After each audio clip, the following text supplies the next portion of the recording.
This is Following Jesus IRL, and today we're going to dive into the first section of Ephesians chapter 2. Previously, in Ephesians chapter 1, we find the Apostle Paul really seeking to reassure the followers of Jesus in Ephesus that they don't need to let those old anxieties creep in from the time before they chose to follow Jesus. That now they're living with Jesus, and Jesus has all the authority. So their destiny is secure with him. They don't need to worry about anyone else influencing their destiny and their fortune for good or for ill. That they are with Jesus.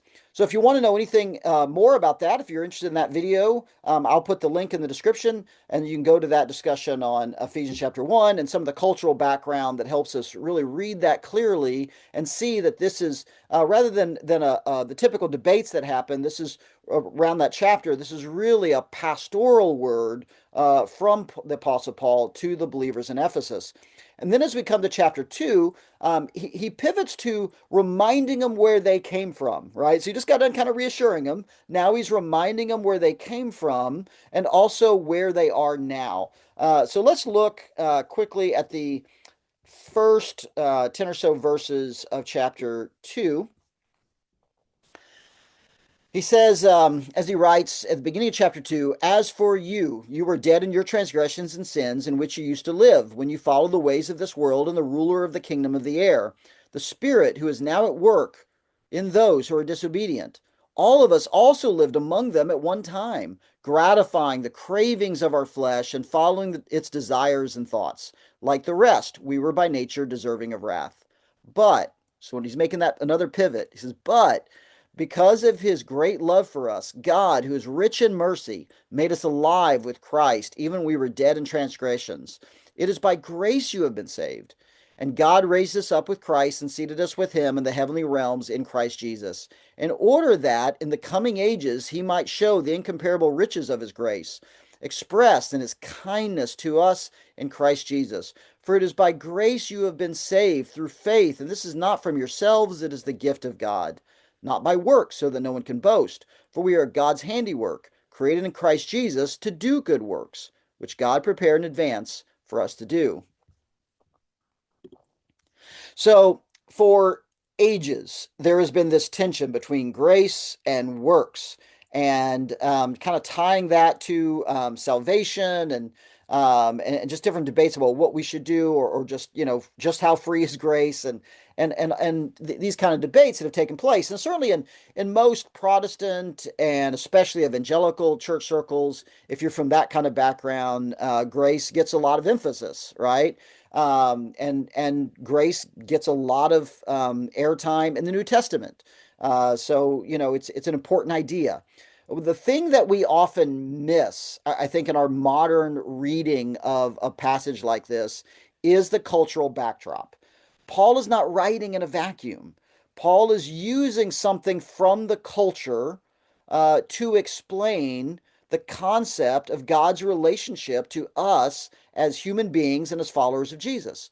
And so, to understand this passage well, I think we need to step into the cultural context that Paul is writing in, and we see there the benefactor client system, or patron client system, as it might be referred to as well. The benefactor client system was predominant in the cultural context of the Greco-Roman society across the Mediterranean region. And the way the benefactor client relationship worked is you may have someone who is not in the best situation. They really could use some help. They don't really have the power or ability or resources to get themselves into better circumstances on their own. They may be in a kind of ongoing bad place, or they may be in a crisis and could use some help.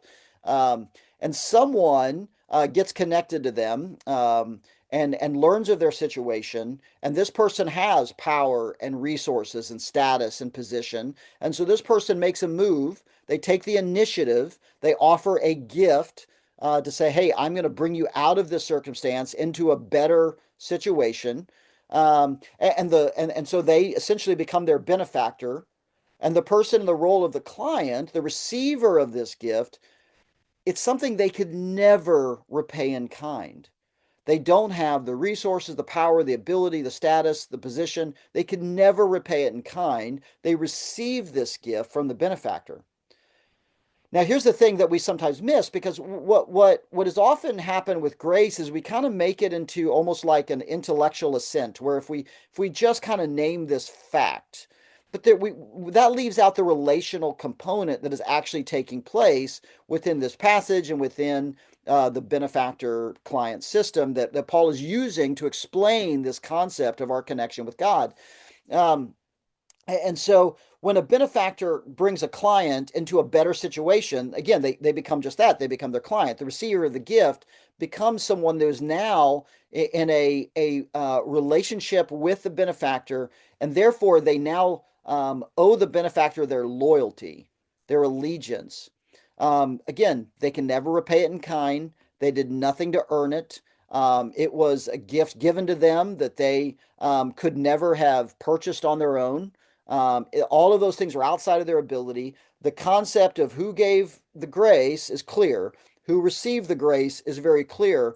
But in the benefactor client system, connected to giving and receiving of grace is the expectation that, hey, now you're with me. You're in my circle. You're part of my larger family group, my kinship group. You are someone who now offers me their loyalty.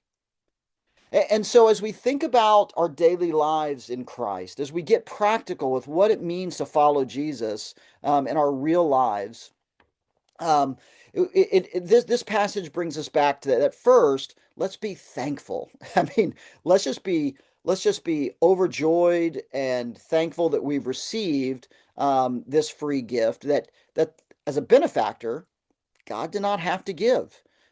He offers it of his own free will, and we receive it in thankfulness.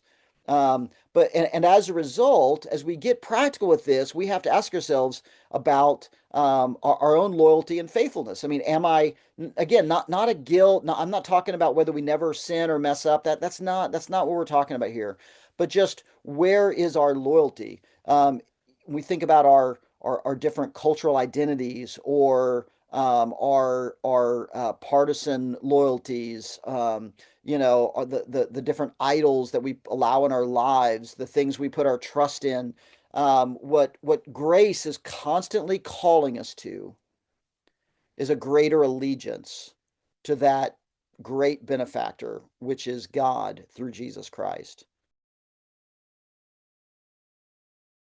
If you found that video helpful, if it's an encouragement in your own discipleship as you follow Jesus, please like and subscribe so we can get more of it to you. Thanks so much.